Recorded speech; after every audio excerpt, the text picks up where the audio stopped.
Zooming और panning के features को समझने के बाद अब हम चलते हैं अपने अगले स्टेप की तरफ, जिसके अंदर हम ये देखेंगे कि हम अपने फ़ोटोशॉप को किस तरह से कस्टमाइज़ कर सकते हैं, इसे किस तरह से देख सकते हैं। यानी कि फ़ोटोशॉप के व्यूज़ रिलेटेड सेटिंग्स को हम देख सकते हैं कि क्या हम इसे फुल स्क्रीन में एक्सेस कर पाते हैं या स्टैंडर्ड में यूज़ कर पाते हैं। इस तरह के हमारे पास 3 फीचर्स दिए गए हैं। आप यहाँ पर व्यू टैब में अगर जाएँ, व्यू टैब पर क्लिक करते हैं एंड देन स्क्रीन मोड पर आप देख सकते हैं कि 3 तरीक़ों से फ़ोटोशॉप आपको स्क्रीन मोड प्रोवाइड करता है। सबसे पहला जो कि स्टैंडर्ड स्क्रीन मोड, जो कि अभी आप यूज़ कर रहे हैं, जिसके अंदर बॉटम पर हमारे पास विंडोज़ का टास्क बार, लेफ़्ट में पैनल्स, टॉप पे कुछ मेन्यूज़ और राइट में timeline panels and layers related settings हमारे पास विजिबल होती हैं। अगर मैं इस व्यू पर क्लिक करने के बाद स्क्रीन मोड इसे फुल स्क्रीन कर देता हूँ तो आप टास्क बार को नहीं देख पाएंगे, जो कि बॉटम पे आपके पास था, और आपके पास कुछ एरिया भी यहाँ पर एक्सटेंड हो चुका है। आप अपनी इमेज को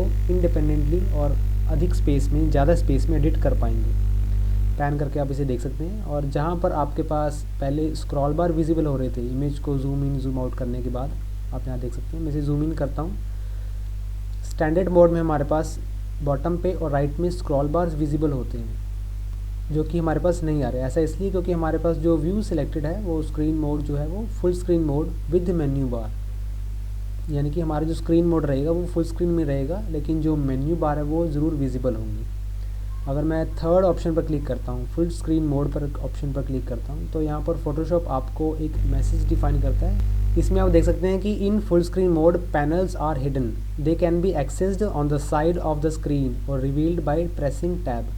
यानी कि इसमें ये बताया गया है फुल स्क्रीन मोड में आपके जो पैनल्स होंगे, जो कि ये मेन्यूज़ और ये लेफ़्ट साइड के पैनल्स एंड ये पैनल्स आपके हाइड होने वाले हैं। दे can be accessed on the side of the screen, यानी कि अगर आप अपने माउस को लेफ़्ट साइड में ले जाएंगे तो लेफ़्ट का पैनल देख पाएंगे, टॉप साइड पर मेन्यूज़ एंड राइट साइड पर राइट रिलेटेड सेटिंग्स को देख पाएंगे।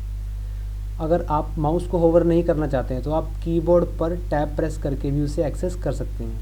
मैं आपको दिखा देता हूँ। इसमें मैं फुल स्क्रीन पर सेलेक्ट करता हूँ तो हमारे पास फुल स्क्रीन में ये जो इमेज अवेलेबल है कुछ इस तरह से। अगर आप इस इमेज को जूम आउट करना चाहते हैं तो अपने माउस पर स्क्रॉल बार को पीछे की तरफ करें और इसे इस तरह से आप जूम आउट कर सकते हैं। अब अगर आप चाहते हैं कि आपके पास पैनल्स विजिबल हो, जैसा कि फ़ोटोशॉप ने नोटिफिकेशन दिया था, आपको बताया था, माउस को लेफ़्ट होवर करने पर आप लेफ़्ट रिलेटेड सेटिंग्स को और राइट पर आप राइट रिलेटेड कॉलम्स को या सेटिंग्स को देख पाएंगे।